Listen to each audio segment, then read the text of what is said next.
Hello,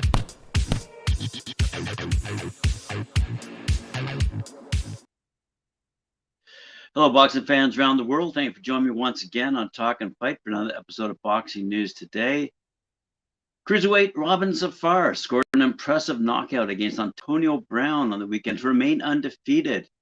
The scheduled 6-round bout took place this past Friday night, August 19th, at the Commerce Casino in Commerce, California. Safar, who's managed by Oliver Cabrera and associated with Fight Stars, dominated the action from the opening bell.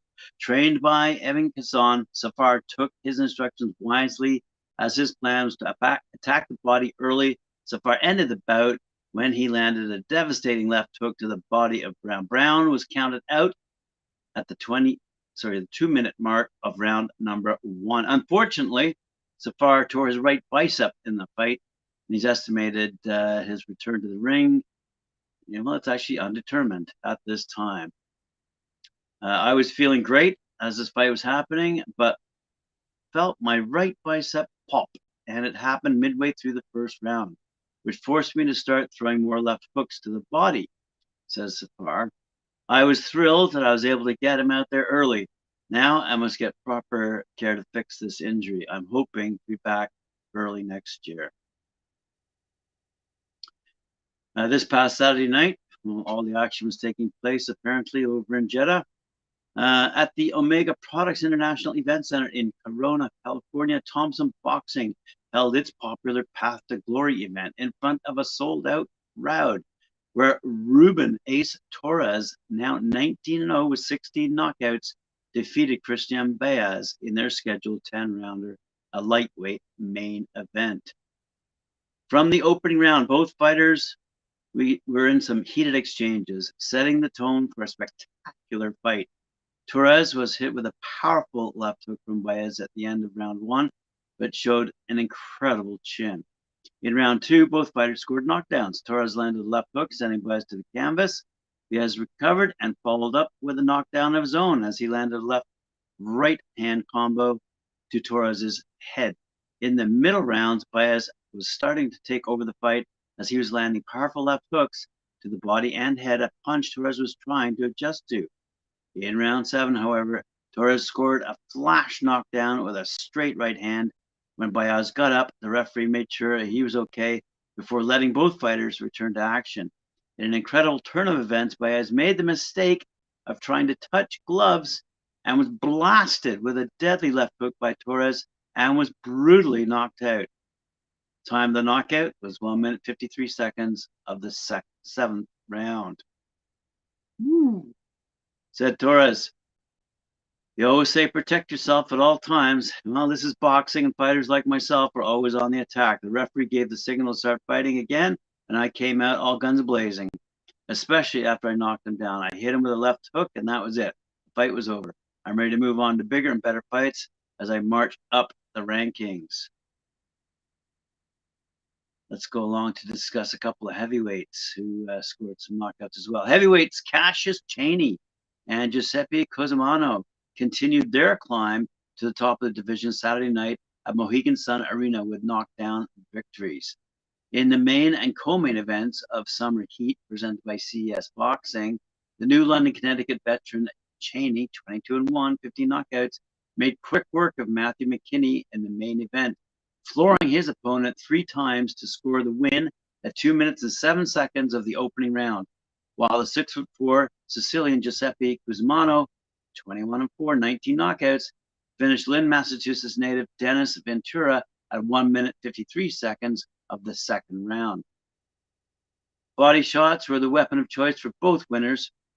Chaney exposed McKinney's core early and often, using a devastating right hook to the ribcage to finish the fight. Cosimano was equally effective to the body, blasting Ventura with several unanswered hooks to the midsection before referee Sampioni stopped the fight. In other action, down at Mohegan, New London super featherweight Alejandro Polino, 11-0, kept his perfect record intact with a hard-earned win over Bronx, New York challenger Brandon Droga. In similar fashion, Boston lightweight Jonathan DePena, now 9-1, rebounded from a slow start to earn a narrow unanimous decision win over New York's Cristian Otero. Fighting for the first time since his MMA world title bout in February, Rhode Island light heavyweight Gary Balletto, number 3, returned to the boxing ring and scored a second-round knockout win over debut Jeremiah Austin at the 2-minute 55-second mark. Massachusetts heavyweight Sean Bay, now 7-0, 7 knockouts, turned in an equally impressive performance, stopping Dallas John Shipman at the 12-second mark of the second round, following 2 knockdowns in the opening round. Also remaining undefeated, Springfield, Massachusetts welterweight Jalen Renault improved to 9-0 with a unanimous decision win over Quincy, Massachusetts veteran Michael Agunda.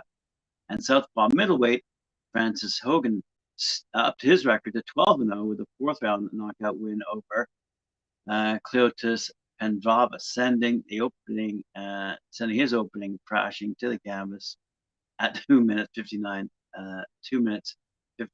second mark. Wow, too bad.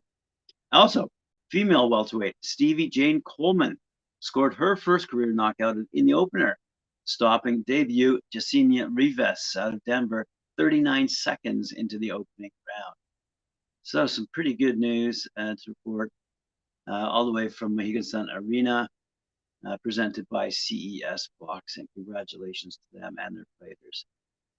Speaking of congratulating fighters, Split T Management would like us to mention a trio of their fighters who kept their undefeated records intact with victories over the weekend.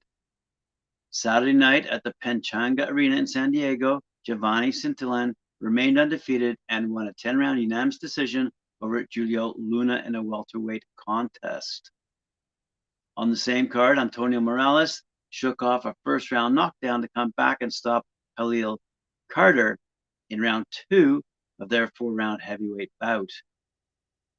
Morales, by the way, is promoted by Top Rank.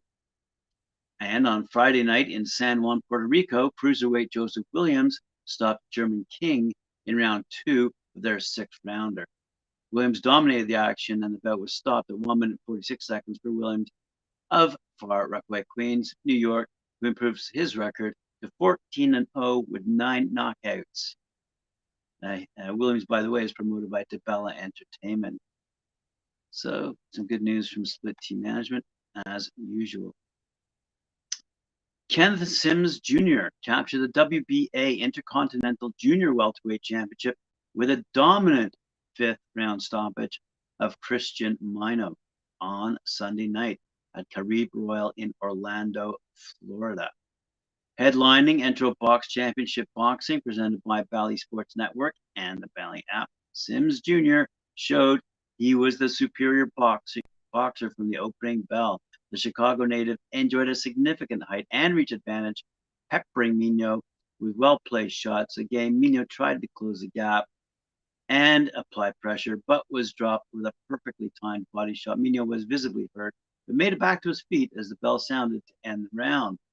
Sensing his opponent was still hurt from the previous stanza, Sims Jr. dropped Mino again with a body shot before ending Mino's night by scoring another knockdown with a left hook to the head. Time of the stoppage is 1 minute 7 seconds. So Sims Jr. improves his record to 18-1 with 6 knockouts. And Mino out of Buenos Aires slips now to 22-6-2 with 17 knockouts. Sims Jr., by the way, is promoted by GH3 Promotions. Good stuff. In the co-featured bout of the evening, fast-rising junior welterweight Orestes Velasquez dismantled Argentina's Emiliano Garcia in 3 rounds. Hailing from Cuba and now fighting out of Miami, Florida, the heavy-handed Velasquez decked Garcia in round number 2 and twice more in the 3rd, putting Garcia out of commission at 2 minutes 38 seconds of round 3. Velasquez improves now to 5-0 with 5 knockouts, while Garcia falls to 17-8-1. Welterweight Kevin Taylor Brown looked sensational in his pro debut, stopping former world champion Jose Alfano in less than 2 rounds. One of the world's top amateur fighters prior to turning pro, Brown is from Cuba, but defected in early 2022, now fighting out of Las Vegas. He displayed this high-octane attack that Alfano was unable to keep up with in round 2, Brown cornered Alfano, unleashed a powerful combo that sent the former champ down. Wow, good stuff. Brown and Velasquez are co-promoted by Box Lab Promotions and Warrior Boxing. Hometown hero Derek Diesel Jackson of Orlando battered late replacement Markin Bailey in a junior middleweight clash. Jackson is now 9-0 with 5 knockouts, was the much stronger fighter and overwhelmed Bailey.